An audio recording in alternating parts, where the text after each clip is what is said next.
All right, welcome everyone. We're Semblance of Sanity. I'm Caleb. I'm Jacob. And we're here for Chihayafuru, Season 2, Episode 3. We got some passion, we got some tears, we got some confessions. They weren't proper confessions, so don't worry. Yeah, don't worry. And we've got some new members. True feelings. Yeah. That's right. How could those possibly encapsulate your true feelings? And these new members are a bit quirky. So we've got one who likes to lick his lips and think about victory.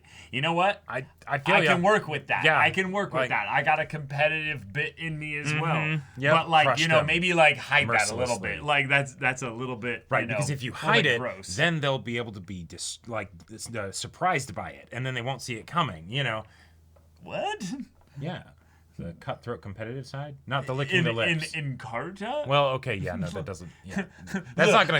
You know, like, you know, like, Yeah, it's not gonna be quite the same as some at big least he's strategy not game. calling out his hand thrust like anime strike characters. Like, Oh, I get the feeling that'd be shut down in a Karuta snake tournament. thrust, Oh, God. serpent strike. You know? Oh no!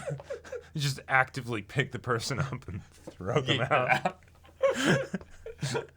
I just love the idea though that like these two specifically have their own little gimmicks that they're kind of starting to show us right now. Oh yeah. Yep. But eventually they're gonna have their moment where they're like 3 deep in a tournament, just like crying like after like a really tough match that they win by like 2 cards. And Oh sure. Like, oh, that was so hard. Yeah. And it's like there, it's okay. There, it's okay. You've got 15 minutes till the next one. I don't want.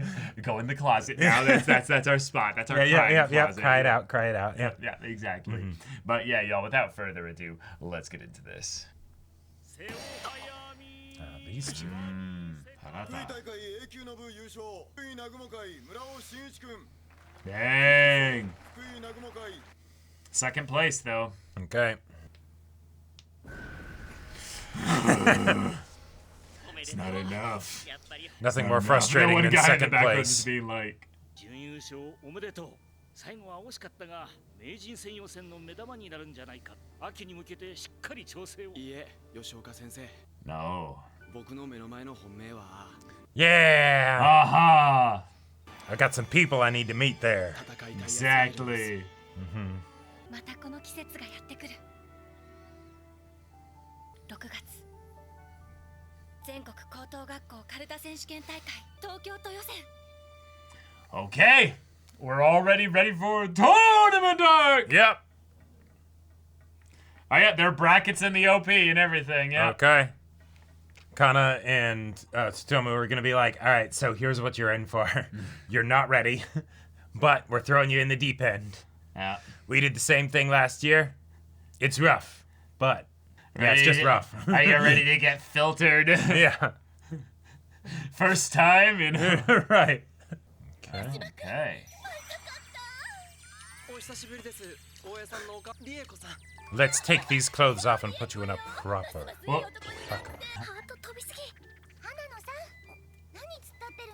ah! Get moving. Right. You need to dress. She's probably gonna love that. Uh-huh.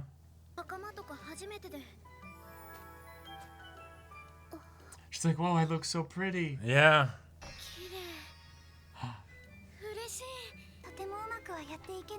Oh, but it's working perfectly.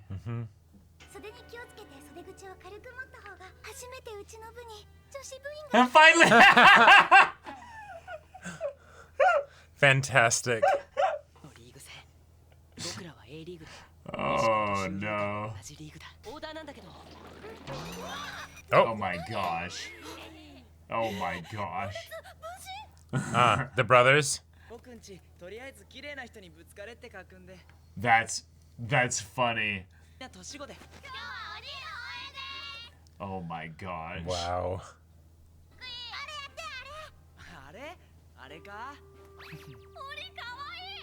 What? Oh, my God. Their mom was popping him out. Yeah. 木の札で鍛えたパワーで兄ちゃん勝ちまくるからな。ああんなこと言ってまだ一度も練習で2年生に勝ててなくて。今年は東京から2校全国大会。ー。Damn. が10個を超えた地区は代表2個。うわ、すげえラッキー。1個でも2個でも。Yes. 北欧学園だ。 Okay. うちの筑波とヒョロ Oh my god. They are the same. Put them against each other. Yeah. 肉まんくん。お、てるのにまだマシマに部長させてるなんこの万年 B 級のまつげくんに。君らには内緒にしてるかもしれないけど、京都の大会にもこっそり出場してて、 Now we know. お前もだろうが。広島でも京都でもどこにでもいやがって永久にな。 And you lost too. 団体戦は別物。優勝するのはうちだから。須藤さんが卒業した北欧は怖くねえよ。られるのもうちの最終兵器を見るまでだ。 Oh yeah. 最終兵器。 Our refined little genius. みんなで戦って初めてもらったトロフィー。あれから1年。もう一度この手。次の夢は日本一。じゃあ僕運営の人に提出してきます。ありがとう。 No. Is Bro gonna write his name in or something? No. 筑波くん。何やってんだてめえ。小田書き換えなんて文句があんなら口で言えよ。だって I want to look 他 cool の先輩には3枚差まで行ったことあるし once. 見てると思うし俺は Damn. 頭冷やせ。できないなら帰れ。 Okay. Don't throw us off our game. まだ来な。静かにしないと怒られるんで。オーダーを考え直そう。最初の終竜館は1人入れ替えで僕の代わりに Whoa. 花のすみれ。 Whoa. それで2試合 Okay. 目の西高戦はかなちゃんの代わりに筑波明宏。終竜館のレギュラーは We'll throw 去年 them 対戦した時 off. とほぼ変わってない。あいつら男子には手厳しくて女子にはめっぽう弱い。女子 Do の中心に the boys like get all like? Oh, Yeah, it's yeah, a I think girl. so. 今年も女子中心のメンバー構成。 Okay. よく声を出す真面目な校風は筑波くん。 Be ち creepy. ょっと目開いてみて。 Ah! ペロリはいいから。その顔で一試合通せたら大きな声も武器になるよ。 Okay. All right. I like it. 全試合出ずっぱりになる。 Yes. Mm-hmm. マシマ、肉まんくん。 Still Nikuman.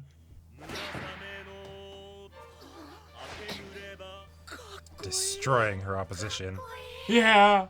なんで俺にチャンスくれたんですか。失礼なことたくさん言ったのに。今日もう帰っていいかな。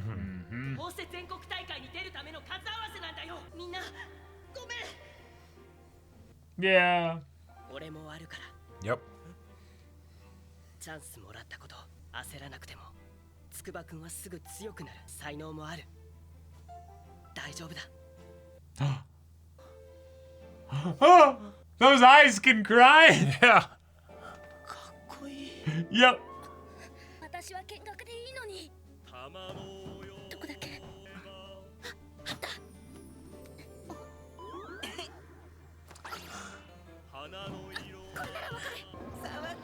Oh my god. That's hilarious. 綾瀬先輩の対戦相手。 I mean, all this guy's fighting for his life. She's like casually destroying him. Calm, calculated. Yeah. 25枚差。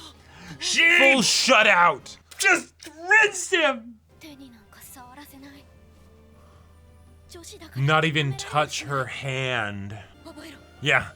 全部の髪の毛わかる。使っていなかった部分にメキメキって血が流れ出す。 Yes. Yes. Enter the flow state. だんだん早くと。 See everything at once. Embrace eternity. Yeah. Yeah. Yeah. まず一緒。 Yeah. But if you took more cards than you expected to, then that's a win. When is this guy gonna have a heart attack and just...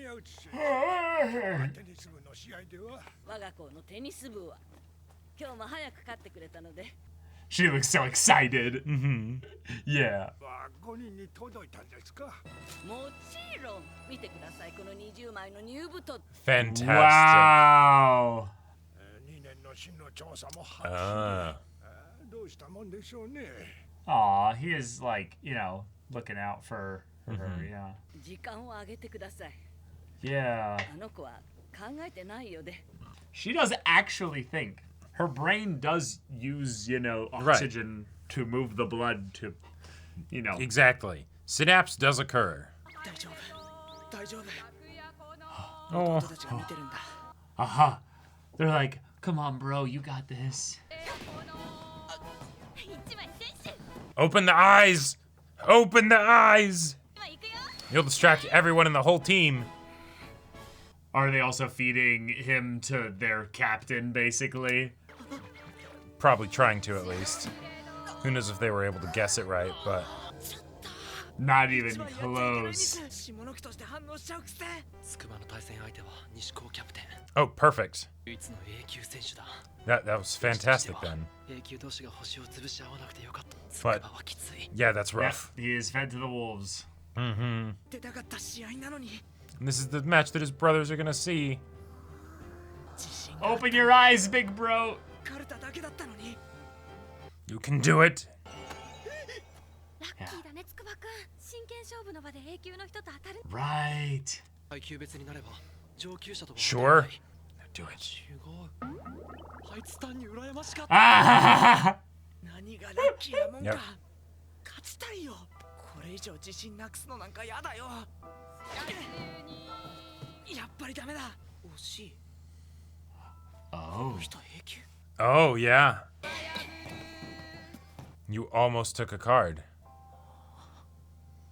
It's like, oh, I'm on a strong team.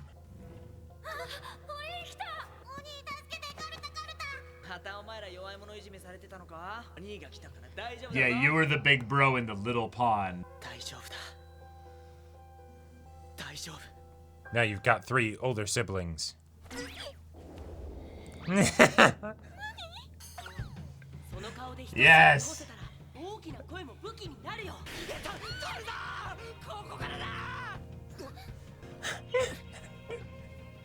強くしてやるから Yes, and what did he お teach 前 you? が絶対強くなるべき札があるつくばねのと月見ればものには必ず自分のものにしろせっかくつくばくん Oh, yes! Okay, Your yeah. name! Yes! でも俺秋広だから Oh. 下の句があで始まる歌 That's- 8枚の方が That's really funny. 答えばっかりあで始まる歌だったら16枚だよなかなかいないつくばくんラッキーだなまずはつの札2枚次はあの札16枚 Whoa. And then that'd be 18. ものにしていこうまずはつの札 Yes! Okay. Yes! あダメだ Okay. あの札なんか He's got the read though. He can see the cards and like understand them like pretty quickly. 先輩たちがいる Yeah, this is your time to learn. Like you don't need to make a perfect like win here though. 水沢一緒 Oh! きっとここまでの強さじゃなかった水沢2勝真島部長も Whoa. 水沢3勝 And that's That's victory. it. The rest are a formality, right? ごめんなヒーローじゃなくてかっこ悪くてでも今は一番 But you're taking cards! Yeah! お姉ちゃんかっこよかっ Wow. Amazing. Abandoned. Mm-hmm. たすごいねすごいねありがとうでもうちのお兄もすぐ追いつくから Yeah. Yeah. 今日から姉ちゃんのやってた髪の毛でみんなでやるからそしたらお兄もっともっと強く Right, right, right. He's been playing Yeah. with training weights basically. Yeah. Right. Yeah. He's super awesome. 来週から白波会に来るべし Ah. 原田先生新会員 Oh, Shinobu. Hey. 今年もよろしゅうお願いします もちろんエントリーしとくよ And she's lost weight. 今年の選手権も楽しみやな、楽しみ言うたらもう一つ綿谷永世名人のお孫さんが個人戦に出るらしいわ Yes. 協会でも公式戦に出るのは何年ぶりやろ 新た Ah. That name. My old enemy. Were they like destined to be rivals and then he just disappeared? I don't know, but I feel like that would make sense given how good he was as a little Well, kid. their age similarity, but then also Right. the fact that you know, Like she ended up becoming the queen. You'd still play matches against guys like a Right. lot. But I could totally see it being something where, you know, Like maybe if you he don't was win certain matches, then you don't get to go to the qualifiers. You know. Sure, but like I was more gonna say that like maybe when she was just starting out and like coming onto the scene and kicking ass, but like hadn't established dominance yet. Like Sure. maybe he was one of the people that actually like gave her a run for her money, you know, and then he ended up disappearing, and it's like, oh, okay, all right, well, Yeah. Or he's just one of the people that actually has ever strongly beaten her when she was younger. sure, yeah, And then it's she never got a chance to beat him because he disappeared like after right. that.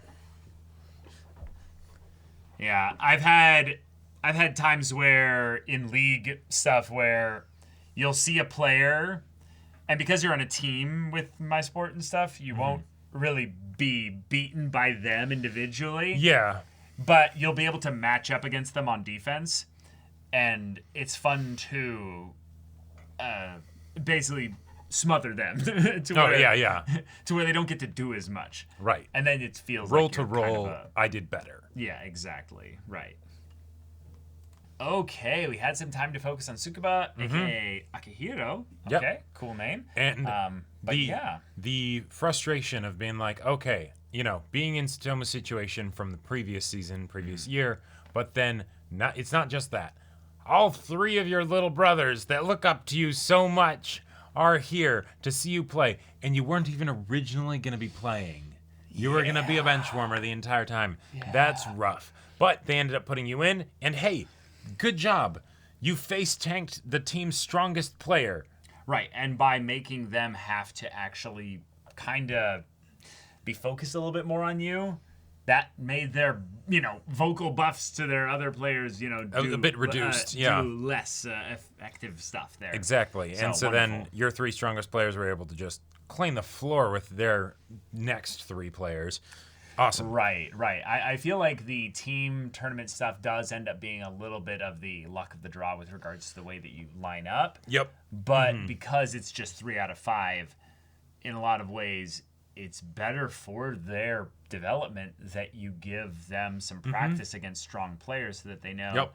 okay, these are the kinds of people that I won't even be playing against much in a while. But then when I play against somebody who's in my bracket, like rank C or what have you, then, okay, I can handle that. Like, I Right. can actually prep for that. And I know that, if I commit myself, I can easily clear myself out of this rank. Yeah. Right. And it's also something that I think is really good because it can give you that experience of the difference between players. Yeah. Because when you are interacting with somebody that's really good in, you know, whatever the field is, right? You can be like, oh, okay, that's what it's like when someone's really good. Yeah. But the idea that you can then play up against other people and it's like, oh, no. This whole match here feels fundamentally different from the ones I'm familiar with, right? Yeah. That's experience that is going to be very important, even if he doesn't quite realize how important right now. For sure. But, yeah. okay. And Chihai is just jealous. He'd be like, I wanted to play the Class A play. Right. I'd have had a match where they actually would have taken some cards from me. Yeah, right. The fact that she fully shut out her opponent, that's Both times. yeah, like Both times. and that's impressive not just because, you know, she's really good, which yes, but that goes to show how much better she's gotten about not making faults because that was Yes. something that she did a lot previously. She would still win before, but she would then end up in a situation where she would win by like 10 cards. Yeah, you know? exactly. Because she would give some cards because she'd be, you know, focusing so much on speed that she wouldn't actually end up going for the right card. And then she would get in her own head about taking the wrong card. Yep, thus she and would the lose whole momentum spiral and exactly. yes. Yep. So she's So- now a much more refined player. Yeah, good That's job. exciting. Yeah. Arata's back into things as well. He took second place on their tournament over there. Yep. That's really fun, showing that he still needs to kind of catch up to where he was at, or where he would have been if he had kept playing Karuta. Right. At this point, like he might even had been a contender for like a master position if he was playing the whole way through. And I feel like there's a we're gonna get at the end of the episode we get the whole thing with Shinobu being like Arata, so it's like, okay, what's the dynamic there? And there's something like they were potentially old rivals, or at the very least Arata either inspired her or like terrified her at one point as being like a player of note. I would not be surprised if it was something where, especially because Arata's grandfather was like so prestigious in the Karuta scene, that if it's like, oh, suddenly this like prodigy Shinobu shows up, right? And it's like, oh, who do we actually have her play against in order to like help develop that skill? The grandson of a previous master. That makes a lot of sense, right? Another thing that's kind of been something I've been trying to gauge, basically, is that while Karuta is a niche sport specifically, it does have a TV presence for its, grand, championship match and stuff, or matches with the Masters and the Queens. There does seem to be a lot of also like businessmen adults that are there being like, we're looking forward to your match and stuff like that. And I'm like, wait, I thought this was a niche sport. They're showing up to like the young people's tournaments here. And I'm curious about this too, because the vibe that I kind of get from it is that it's something that's very popular in Japan, but it's usually like a kid's game. And most people don't like play it past that. And so the idea of playing it competitively is different, right? Yeah, it would be the equivalent of someone basically playing like competitive, I don't know, Go Fish or something. Right. Obviously, that's a slander to Karuta. Right, because it's a completely different kind of game where it wouldn't work at where that level. Everybody in like the U.S. knows what Go Fish is. Right, and then it's like, okay, but actually playing it competitively, how does that work? Right. But then on top of that, like comparing it to like say chess, right? Chess is something that everybody knows about. A lot of people will know how to play and things like that. But it is still a niche in a sense because like... But it's extremely popular as far as popular sports that are not physical. Yeah, exactly. As far as non-physical sports, it's pretty damn high up there. Yeah, exactly. In terms of one-on-one sports out there, chess is pretty damn near the top. Pretty damn near the top. But like, I feel like it might be a similar kind of vibe to that, even if it's not on the level of chess, where it's like... Once you get into that high-end competitive scene, there are going to be the people that are like very interested in stuff. Yeah. Yeah, and obviously money is another massive factor in this. Sure. But I was just kind of surprised that it was the like, oh, like you have a pedigree, you have all this history and stuff, and we're excited to see you particularly play, even though you only got second. It's good because now everyone's paying attention to you. And it, to me, kind of felt like a weird line to say. Yeah. Because it's like, no, it doesn't matter who's paying attention to you in this sport. There's no like way that your fame gets you into more tournaments.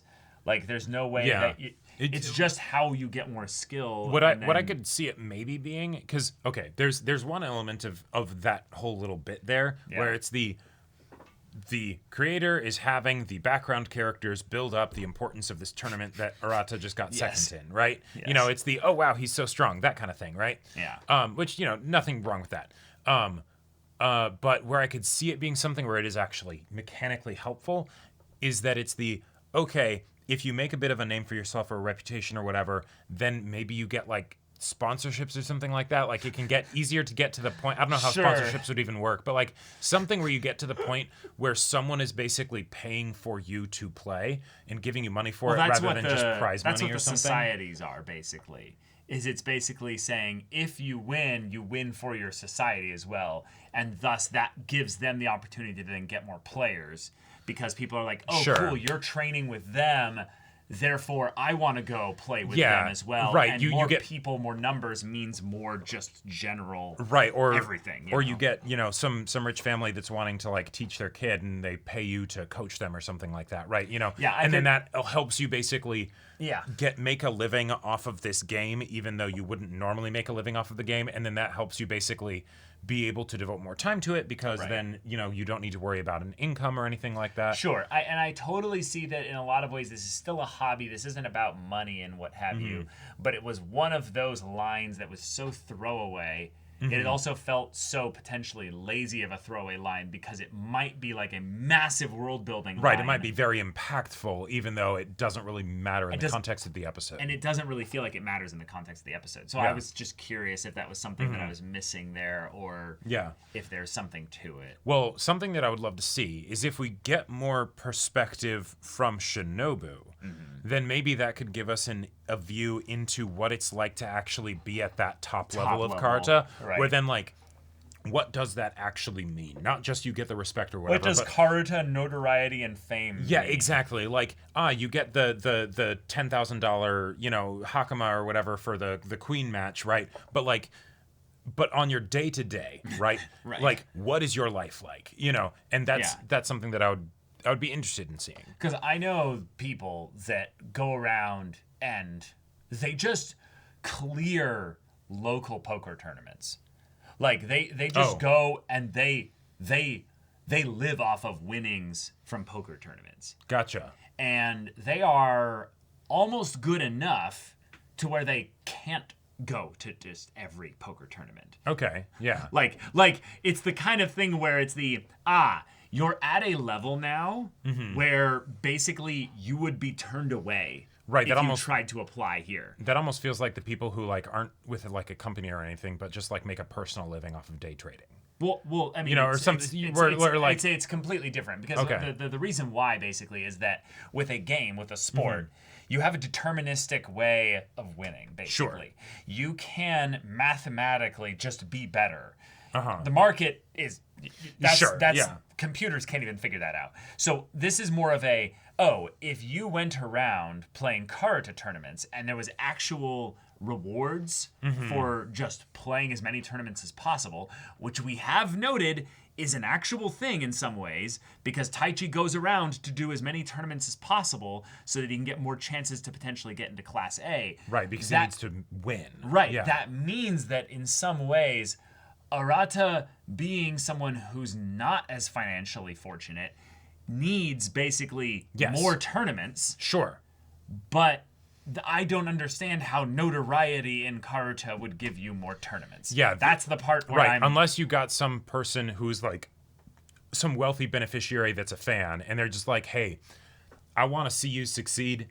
Here's a bunch of money. Right, but spend why it would- on tournaments. but, I don't know. Would they do that just because they're a fan? It doesn't. It still doesn't make sense. Yeah, right. Like, yeah. like if this is such a niche sport, it's the kind of thing Right. where I need to understand if that was just nothing or if that was actually a setup for something. And I think the other part of it too is there's a niche sport in the sense of how many people play it and at the competitive level and what that takes and all that stuff, right? Yeah. And then there's the sense of how niche of a sport is it from the people that enjoy watching it. Because that could be very different, right? I could totally see a bunch of usually- people enjoy Usually it's watching. pretty directly proportional, though. Yeah? Yeah. Okay. I would say in a lot of ways, the people that watch it are usually the people that have an amateur to semi-proficient playability, they play it a little bit, to having the bare minimum understanding of it. Sure. Most people don't watch a sport if they have no idea how it plays. Right. Well, So therefore, the larger amount of people that know how to play it and do play it increases the viewership of a thing. Well, and that's where I'm thinking maybe that could be how it could be niche, but still have some of that spotlight on it. Is that if it's a game that a bunch of people played as kids, and so a lot of people know it, then it could be that's a fun thing to watch. We know how it works, and there's some people that are really good at it, and all right, we put it on the TV, and whatever for when there's the big matches that come up or something like that. Right, but that again wouldn't pay. Yeah, no, I know. It just would. wouldn't. Yeah, right. It would be this thing where it's this pays a little, and so maybe the two best people in the world can make a living off of it. Everyone else, nah. Yeah. They've got a day job, A living for one game a year. Right, yeah, That doesn't. Yeah, it's Don't quit your day job. Yeah. Right, one of the things that was very eye-opening to me was when I went to a writers' conference, and this was a reputable, good writers' conference, right?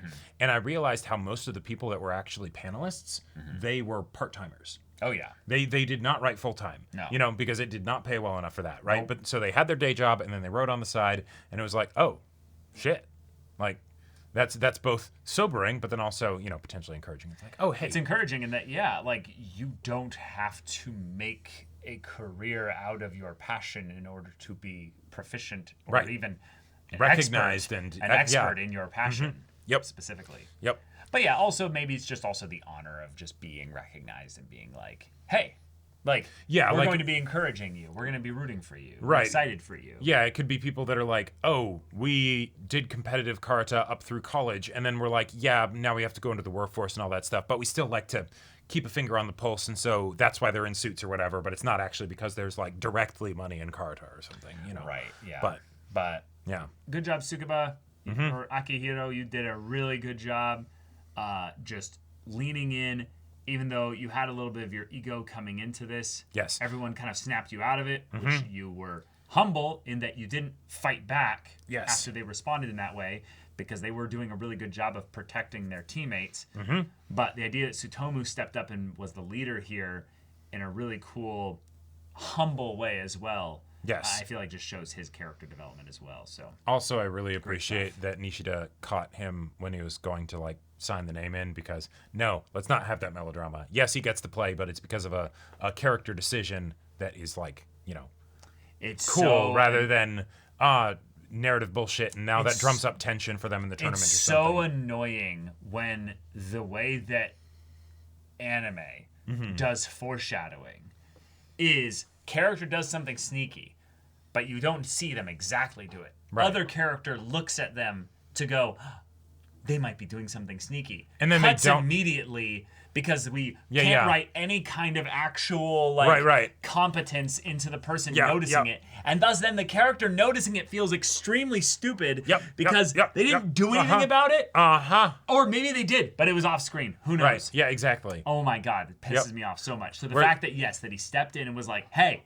bruh, No. what are you doing?" Yeah, like that's not how this works. But as a result of that, it was able to get this character who has way too much ego to actually open up about the fact that they really want this because Right. the family's here, you know? And they do actually want this, like, independent of just their family being there. Yep. He realizes that I'm a pretty good Karuta player, but I want to learn from these players because they're really good. Yep. And just because I have good skills in these other areas with regards to like second verse Karuta, which I now realize why it's called second verse Karuta, it has nothing to do with the reader reading only the second verse of the in between there. It's the actual second verse on the card of Right. the Karuta card that's getting read. Right, and so different thing that is being memorized. Right, Yeah. different thing is being memorized. Yep. But the idea that no, he's actually able to take cards against a Class A player. That's damn Now, impressive. Specifically because he basically was like, I'm going to look as creepy as possible. Which, like... Which I just want to say, that makes so much sense. Yeah. If you think about what a stereotypical Karuta player is they feel like they'd be a super sheltered, like, really, like, quiet and neurotic. We just like, had the joke in the other episode of Arata going to play the guy, and he's like, there aren't enough high school girls in my class now that I became a high school teacher, and I'm depressed. Bruh. You know, so... Yeah, Japan. Yeah. GTO was a fun show, right? Back in the 90s. Yeah. But so the idea of him basically just being like, yes, is this dirty and unsportsmanlike and, so many other things? Absolutely. Is it technically against the rules? No. And so I'm going to spam the shit out of this because you know what? These are the tools I got right now. I was actually just talking. I had a game the other night, and another player from the other team kind of acknowledged to me because I got a little upset because I felt like he abused a rule that's not illegal, but he acknowledged afterwards because there's this whole thing in Ultimate Frisbee called Spirit of the Game, where basically if you're not playing the game with good spirit, basically like with the intention of trying to better the culture of Ultimate Frisbee through your play, like being safe, being encouraging, being positive, not abusing certain rules and stuff, then that's good. But he acknowledged afterwards that he's like, yeah, the rule that I called on a technicality there, I think we did it the right legal way, But I do acknowledge that if someone did this repetitively, it'd be very easy to abuse. And I kind of just had this look of like, yeah. Because I didn't use it, but it was the thing of where the second he used it, I was like, okay, dude. Like, Yeah, I was like, okay. Yeah. Okay. Now we skunked their team. Like, we absolutely wrecked their team. Like, we scored 3 for their 1 for the, Sure, the so course of the thing. it's the all right, they're desperate. It's the what can we get here, you know. Yeah, they were trying to get everything they could and stuff, and I totally know what that's like. Oh yeah. But it is something that's rather like interesting that every sport has these kinds of things. And it's usually just that they don't get done enough that the rules have to be adjusted. Sure. But once they start being done enough, the rules end up getting adjusted pretty quickly. Well, and maybe this is deviating a bit from like what was actually presented in the episode, but I had an example of this, and I know we've done this a bunch in the past, but when you're playing a one-on-one strategy game, and there's any kind of like ambiguity with the rules, especially if it's like a battle map strategy game, the number of times that the actual game time versus time spent yelling and arguing about the rules, because it's the no, both people are biased, and it's the this helps me but this interpretation helps you, you know, and it's the no, that's not how it works, and it gets wild. Too right. So you know, have a third party arbiter or decide on certain things beforehand and things like that. That can be helpful. But yeah. Mm-hmm. But thankfully, Sugaba, you're not good enough for it to matter at this no, point. you are not. But maybe eventually you will be. Oh God, maybe eventually you will be. But yeah, y'all, thank you so much for watching this episode's reaction and discussion. If you want to see the next episode's reaction and discussion right now, though, go check out the link in the description below for our Patreon. You get an early access there. You can watch full-length timer reactions there, and all this comes with Discord access, so you can chat with us in the community there about this show, about anime in general. Also, be sure to check out our Twitch channel. So yeah, if that interests you, we'll see you there. But until then, we're Semblance of Sanity. I'm Caleb. I'm Jacob. And we'll see you all next time.